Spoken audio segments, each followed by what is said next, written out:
Ladies and gentlemen, welcome back to the tier list.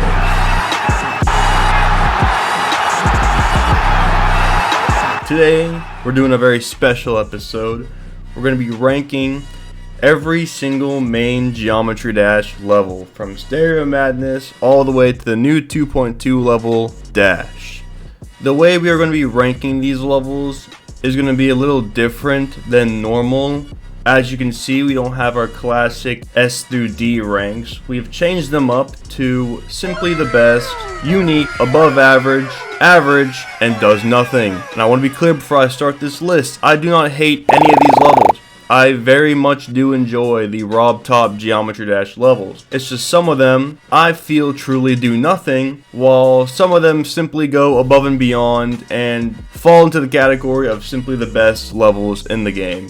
So, with all that being said, we're going to start with a classic Stereo Madness. Stereo Madness is the very first level in Geometry Dash. For most people, when you start this game, this will kind of ease you in to everything that's going on. You'll be introduced to the cube game mode and the airplane game mode, which have become a main staple of the rest of these levels. You will always see cube gameplay, and you will always see airplane gameplay. Most likely. Does it really do anything special? Now, I wouldn't say special, but it is the first level, and it does get you kind of into everything you're going to be seeing throughout the rest of the game. Triple spikes, airplane mechanics, basic platforming. So I think out of the levels is a pretty average level, if I do say so myself. It's got that Stereo Madness charm to it, but when we're ranking these levels based on what they are simply doing, this level is just pretty average. Now chat, back on track is simply the best.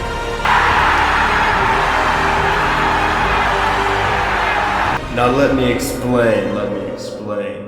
Back on track, it's my favorite level. Back on track, solo Stereo Madness. Back on track, Yuta Kotu's a bitch. Polargeist, the third level in the game. This one introduces the classic double jump mechanic, the orbs, yellow orbs, blue orbs. You'll see them in this level for specific parts. I think the orb mechanic is a very unique mechanic that has been brought to the game, and again, it's just simply been used for every single level you'll ever see after that. User created levels, you'll be lucky to not find an orb mechanic somewhere in the level. So I think as of Polargeist itself, it is a pretty unique level in where it started off a trend with these double jumps being a main staple in the game. You simply will just not go a single level without seeing a jump orb or anything like that. So Polargeist, in my opinion, is the first unique level. Dry Out. Now, Dry Out introduces the upside down mechanic. I don't think it's all that impressive. I didn't find upside down all that hard to learn. It definitely isn't like a game-changing feature. It does throw some people off, but it's not a game-changing feature.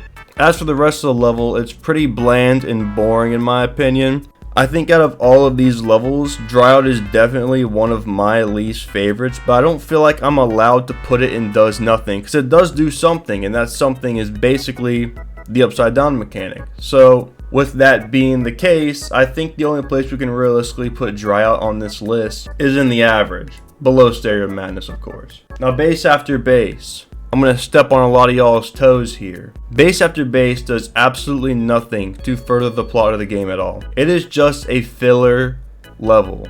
And it's an easy level, which is why people have such fond memories of it. It really is not one of those hard things. You'll pretty much play base after base and then immediately you're on Can't Let Go. I fully believe base after base is easier than Dry Out and the difficulty should be flipped, fully because of the fact that base after base just wasn't hard for me. Definitely was not anywhere close to any of these other levels so far, and truly, base after base does absolutely nothing to plot the game. For that reason, it's going to be our first does nothing, because it does do nothing. Again, not saying I hate the level, but it doesn't do anything for the game at all. There's no new mechanics or anything like that that will end up making the game progress further as you get further into the levels, is what I'm trying to say. Can't Let Go. Can't Let Go is a special level because it also doesn't do anything to further the plot of the game, but it'll be your first roadblock in this game you call Geometry Dash. When I first played this game all the way back in the good old year of 2016, goddamn, almost a decade ago, Can't Let Go was my first official roadblock in this game. The timings were a little harder, the upside down was more intricate, you had to watch what you were playing more. It was no longer a game where you could mess up a jump and still survive. It became a game where one little mistake could cost you your entire run. So therefore, Can't Let Go does do a lot in that feature. It was the first level to include difficulty as the main gameplay feature. And for that reason, I think Can't Let Go is a above average level. It definitely isn't average, it definitely doesn't do anything. It's just a classic in the middle above average level that people will find and they'll go, damn, this shit's got levels to it. Jumper, another hot take. This level also does nothing. For my time in playing Jumper, it took me one morning to beat this level. It is just that easy. I don't think Jumper deserves its title as harder level.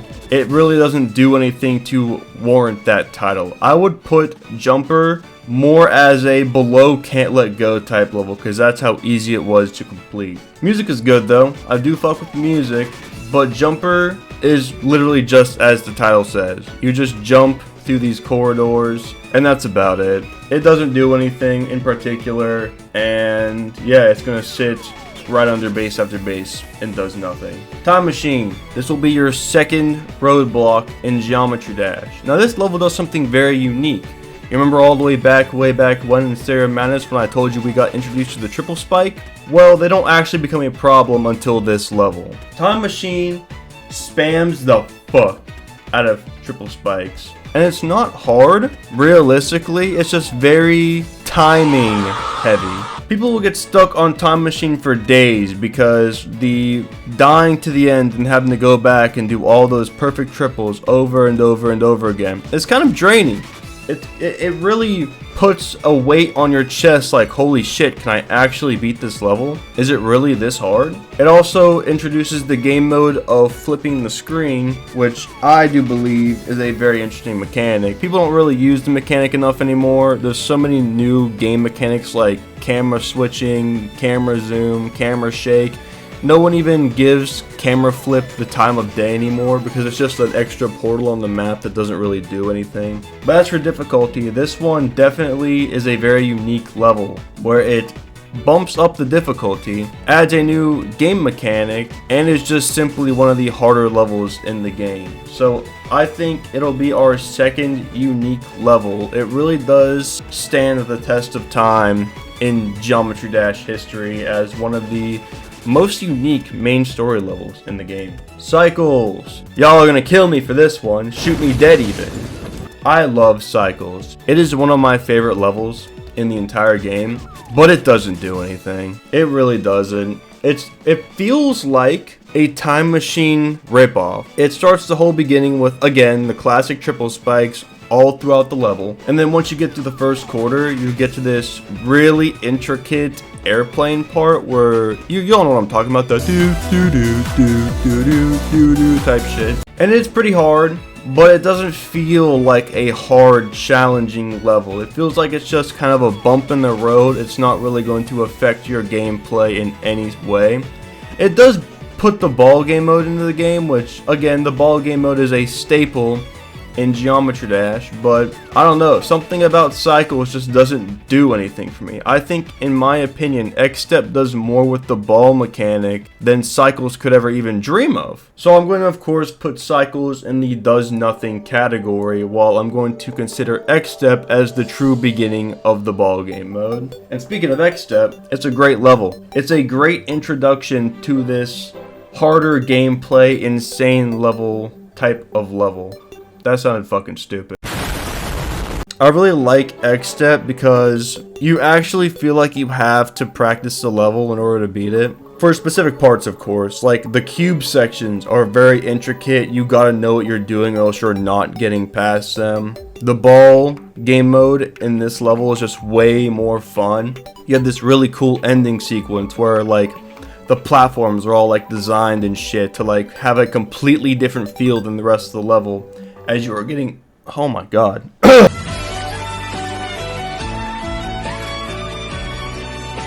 As you are getting closer and closer to the end of the level, the stress is building and you can see the stress throughout the level, and it truly is an amazing level and one of my personal favorites. And I do think X-Step is a very unique level. It does all the game modes right and is a great introduction into the insane difficulty of levels. So I will be putting it in the unique tab at the very top because in my opinion it is a top unique level. Just my opinion. Clutterfunk. Another simply unique level. This will be your third roadblock in the game as you progress through all the levels. This is a hard ass level, and when I first started playing this shit, I thought in my mind, is this shit even doable? It truly is one of those really hard fucking levels. Introduces the new game mode of becoming tiny, the mini game mode, and it doesn't really do that much with it. There's like a beginning section where you're a tiny cube and you're a tiny ball, but that's kind of all they really do. They make a mini ship too at some point, but yeah, you know what? They kind of do a lot with the mini game mode, don't they? That's crazy. But yeah, Clutterfunk's just a hard level. You will be stuck at this level for days if you have never played the game before and just are not used to this like harder rhythm-based game. It really is a hard level, and I think it is a very above average level. I can't put it in unique because I don't think it really hits those kind of high notes as Time Machine and X-Step did, but it definitely is a challenge waiting for you to arrive to it, which is why I'll put it above Can't Let Go in the above average section. Theory of Everything. Hot take, I don't like this level. The music is not enough for me. The gameplay is kind of dark and gloomy until the end, of course, where it does like get a little brighter and shit, but I just don't find the build up to Theory of Everything all that enjoyable. Not saying it's like a terrible level or anything, but it definitely is like a more average level in my opinion. They introduced the UFO game mode, which is a great game mode. I love the UFO game mode, it's really fun, but that's all it really does. It tries to be as hard as Clutterfunk, but it really isn't because it's just Theory of Everything. I will say though, Theory of Everything 2, when we get to that level, absolutely dominates the scene of this game. And I'm super glad that Theory of Everything does exist so that Theory of Everything 2 could run with its success. But as for Theory of Everything, it will be sitting at average above Dry Out in my opinion. I feel like if I don't say in my opinion, people are gonna fucking get in the comments and yell at me. Guys, please don't yell at me in the comments. This is just opinionated stuff. Electro Man Adventures. This level does nothing. I'm sorry. It doesn't do anything. It has this like robotic ass beat. And it's a pretty fun level, but I remember getting this level and then beating it within like the first hour of me playing it. And I was like, man, that level kind of sucked. Like, it definitely isn't one of my favorite levels at all. It doesn't do anything new. It just flips the screen around a bunch and does a lot more mini stuff than what Clutterfunk did. But other than that, it really doesn't do anything gameplay wise. So I think almost immediately I am throwing this one into the does nothing category because I don't believe it does anything. I mean, correct me if I'm wrong, but I don't really think Electro Man Adventures is looked at that highly in the Geometry Dash community. It's just one of those, here's an insane level. Okay, on to the next one. Club Step. This level is insane. This is an insane level. Club Step's unique because it is the first demon level in Geometry Dash. It is a hard challenge of everything you have done up until this point and challenges you on the most basic of things times 100. Especially towards the end when you get to that whole fucking airplane part where the gravity's going upside down, then right side up, then upside down when you're trying to go through these spike corridors. It's a tough level and I believe is one of the harder levels to get consistent at. Theory of Everything 2 was a very consistent level for me to get good at, and even Deadlocked, I felt like I could get pretty consistent at the level, but Club Step, I don't know, there's something about Club Step that I just could never get consistent with, and to this day it still like has my stomach feeling into a deep pit because I know it's a hard level and I don't want to play it for that reason. So I would put Club Step in the unique category, probably as the the number 2 unique level. It's very unique in the case of difficulty, but as for gameplay, I do think X-Step still has the top charts for unique on that front. Electrodynamics. Y'all don't know this about me, because I never did videos back then when I played the early on levels, but Electrodynamics took me 3 months to beat. It was one of those levels that truly, I could not get past 87 for the life of me. I would try and try again at that mini fucking ship at the end, and I'd just die and die and die, then give up, and then come back and die and die and die. It is by far one of my biggest challenges when it comes to this game, and it really is in my opinion, it's a prime example of what an insane level should be. It should test you really hard. Like, it feels like a demon, and there's even discussions on whether or not Electrodynamics should be a demon level. But I think it is a perfect example of an insane level because it gets you ready to hit that demon difficulty. If you're playing the game and you get to Club Step after Electroman Adventures because you have enough user coins, or main coins, do not hop on Club Step just yet. Play Electrodynamics first, because after you do that, you will 100% be ready for whatever Club Step throws at you. And I think Electrodynamics just sits very high because of that reason. It's a really good level, and it really does challenge the player with everything. So obviously I'm going to put it as simply the best. Hang on, I gotta text my girlfriend back. Hexagon Force, the introduction to the duel game mode. One of my least favorite game modes in the entire game. But I understand the appeal. It's a really unique and intricate idea. Especially asymmetrical duels, you see those shits everywhere. Hexagon Force really plays on the whole slope mechanic, as in you go up a slope and you jump higher, and if you jump too early on the slope, you jump lower. I really like this mechanic in Hexagon Force. I thought it was really fun to play. It kind of hits that same type of beat as Electroman Adventures, because it was the same thing with that. I beat Hexagon Force in one day in the first couple of hours, whereas Electrodynamics took me 3 months. But I think Hexagon Force had just enough good gameplay beats and new game modes to really set itself into that unique type of category. It is a very unique level, and it plays really well, and it probably is one of my more favorited levels in the game because of how good the level creation of itself is. I especially like how once you really get into the level and the song starts picking up, you can feel that type of gameplay increase with like how you gotta jump with the slopes, how the duels are acting. It really is a really fun level, really unique level, and I really do have a soft spot in my heart for Hexagon Force because of how unique it really is. I can already see the comments now. Bro just learned the word unique yesterday. Shut the fuck up. Blast Processing, the introduction to my personal favorite game mode in the entire game, the Wave, and the introduction to one of the longest running Geometry Dash memes on the entire planet, the Bwomp sound effect. Blast Processing is very unique, and I don't know why it's unique, I don't know why it is at all. I think it's a pretty average level, but just the lore behind Blast Processing and the Bwomp and the Wave and how good the Wave feels when you're actually good at it, I think it automatically buffs it up to an above average level because of everything it's just known for. Blast Processing is known as Blast Processing and not just the Geometry Dash level, and that's what I love about it. So Blast Processing, of course, will get the above average, above Glitterfunk. It has more culture, as I would say. Theory of Everything 2, like I said earlier, this is the craziest level in this game. I fucking love this level. Every time I'm thinking, oh, I just want to play a Robtop level for a little bit, let me hop on something. It's Theory of Everything 2 every time. It's such a good level. It is the best demon Robtop has created. The way it flows, the way it syncs, the way you're playing, and how you're feeling during the music beats is just so godly that literally nothing else can compare than the way you feel while you're playing Theory of Everything 2. You could die at the fucking end of Theory of Everything 2 on your first completion of it and not even be mad because you get to play through such a beautiful level once again. Now, of course, there's the part we had to talk about. Of course, the part at the end where you gotta do some crazy airplane maneuver in order to get out of the corridor. I think that's great. I love when stuff like that exists at the end of the level. It gives you fear. It adds a type of fear factor to the level that nothing else can replicate. If you put like a crazy duel at the end of a level, you'll learn the crazy duel.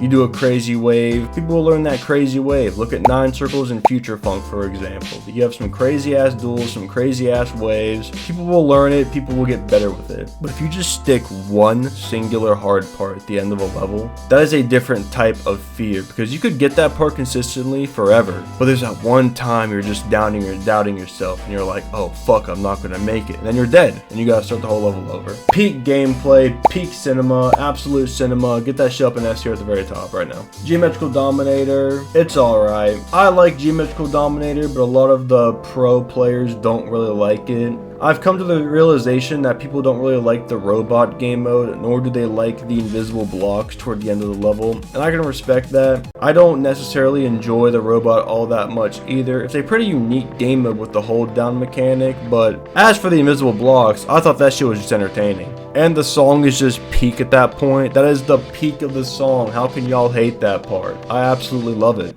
Does it do anything extremely unique? It does. It does the whole 2.0 thing where like you have the moving blocks, you have the fucking monsters, you got the robot, you got these rainbow bricks everywhere. But does it sit in the unique tab of the game? That is a question that I just don't know. I think there's too many mixed opinions about how Geometrical Dominator is to really classify it as unique and not just cheap, but I think it definitely will sit above average, above Clutterfunk for sure. Deadlocked. This is the hardest demon in the game. Well, the hardest Robtop demon in the game. Wave challenges, airplane challenges, cube timings, you name it, it's in Deadlocked, and it's crazy. Deadlock goes insanely hard when you actually get good at the level. It's a super fun thing to play back, especially when getting all the coins. But there's one part in Deadlock that I fucking despise, and it is the wave spam at the very end of the level. You guys do not understand how many times I died there over and over and over again. I got so good at Deadlocked, I would just make run after run after run, never dying to anything else and only dying to that fucking wave spam at the end. I didn't like that part. It was definitely not one of my favorites. But I can appreciate Deadlocked for everything else it tries to do. It really is a good 2.0 demon, and it feels like it's really connected into the 2.0 lore. So Deadlocked, I think, will also sit with Geometrical Dominator right beside of it in the above average category. Finger Dash. I have a lot to say about Finger Dash. 2.1 took fucking forever to come out, and we all learned about the spider game mode pretty early on, years before the update actually released. And what ended up happening when Finger Dash came out was something very interesting. The level wasn't hard at all. Like, you'd have all these people making Finger Dash full level, and it'd be like these really hard fucking boss fights or just hard spider timings or some shit. And then the level actually comes out, and it's the easiest insane level in the entire game.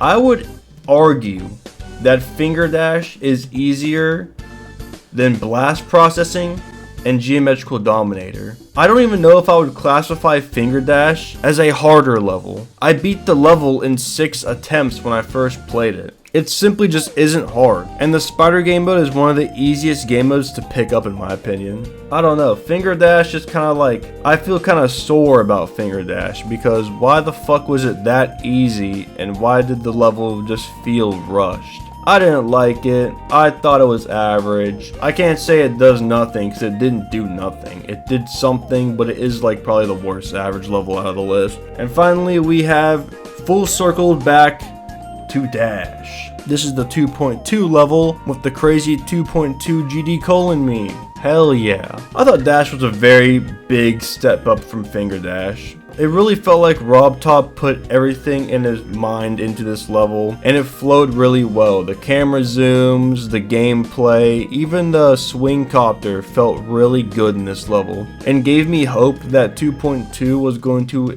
introduce some crazy, insane mechanics into the featured levels that we've just never seen before. Dash is an extremely unique level, and probably one of the better levels that has come out of a recent update, especially with the camera zoom, the camera freeze, the still camera. It's all very unique, very good, and simply the best. It's also kind of hard. So that is my full list of Geometry Dash main levels. Let me know what you all think. We got at the top Theory of Everything 2. It's simply the best. At the top of Unique tab, we got X-Step. As for above average, we have Blast Processing, you know. Average, we have Stereo Madness, a fucking classic. And at the top of Does Nothing, Bass After Bass. I think these top 5 on these tiers really say something about how far this game truly has come. So thank you everybody so much for watching. And next episode, we will be ranking every fast food location.